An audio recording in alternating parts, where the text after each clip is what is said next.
My grandfather, John Robertson, was a native of Ireland. His father was a native of Scotland.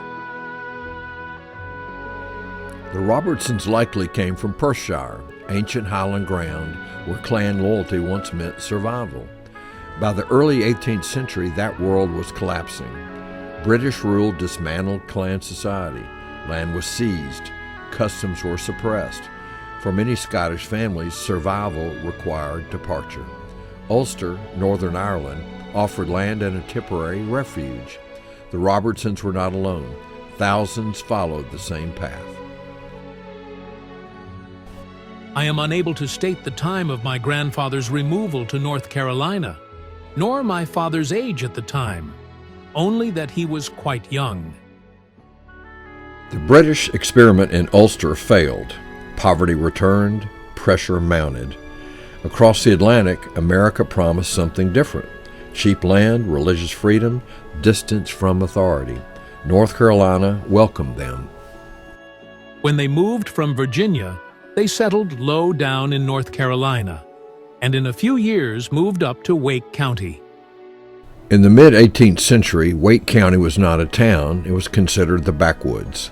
Scattered farms, creeks instead of roads, no courthouse worth the name. Settlers were overwhelmingly Scots-Irish and German. Both of James Robertson's parents died while he was still young. 8 children remained. A 320-acre farm. The burden fell to him. He became head of the household not by ambition, but by necessity. Responsibility came early, and it never left. At 26, James Robertson married Charlotte Reeves, daughter of Mary Charlotte Jordan and the Reverend George Reeves. My impression is that my father never went to school. My mother, after their marriage, was his sole teacher. His education was limited. He was a ready writer, but wrote a bad scrawl and spelled badly. Elizabeth Cheatham. I remember him as unusually quiet and thoughtful, and full of the cares of his business. Strongly built, broad shoulders, heavy brows, shading pale blue eyes. A man slow to speak, careful in judgment, known not for display but restraint. Life in rural North Carolina grew intolerable.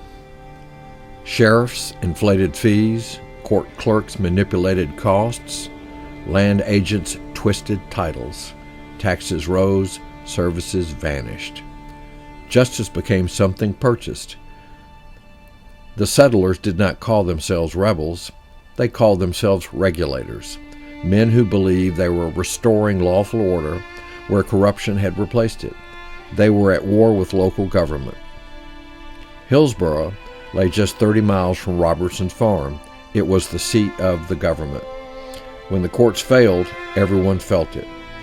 Officials were dragged from benches, homes were ransacked, men were beaten.